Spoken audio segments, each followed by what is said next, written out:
guys, welcome to this video, and today I want to tell you a little bit about this country that I'm in right now. First off, Taiwan is a small island in East Asia. Now I say small because it can actually fit about 11 times into the state of California, but at the same time, it's about the same size as the state of Maryland. The thing is, Taiwan has about 23.5 million people in it, and that's 4 times the population of Maryland.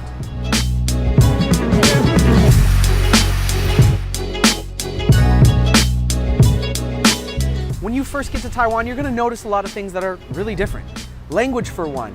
Mandarin Chinese uses characters, pictures for every single word that they're saying. Food is different too. Rice, noodles, dumplings. We eat a lot of that stuff.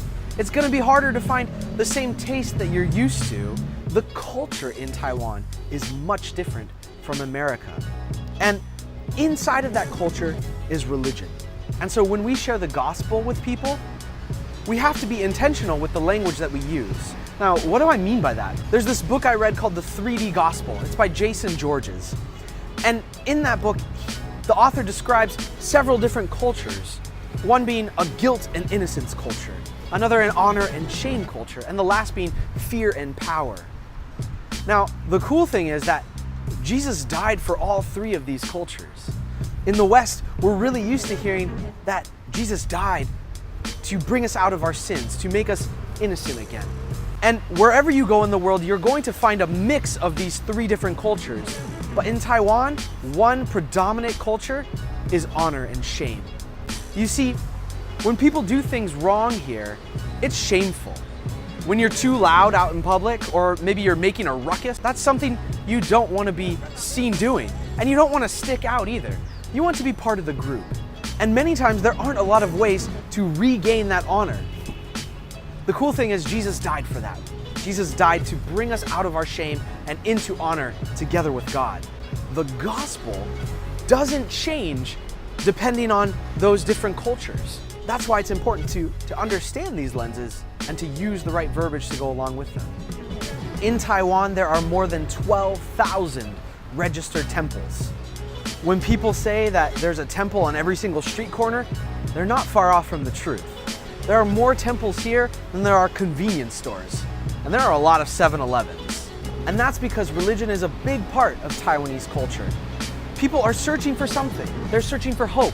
They're searching for something to bring them out of their shame. And so when people become Christians in Taiwan, they're very used to religion.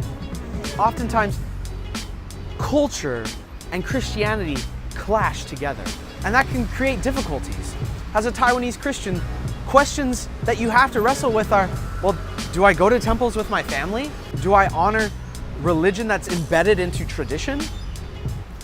These are really hard things to consider, and yet we believe that Jesus is the answer to them all. We want to show our friends here that Jesus can change their life today, and unlike their religions, our God is alive. So let me leave you with something to think about. Imagine growing up in a culture, in a country that has no history with Christianity. How would you explain the gospel to your friends?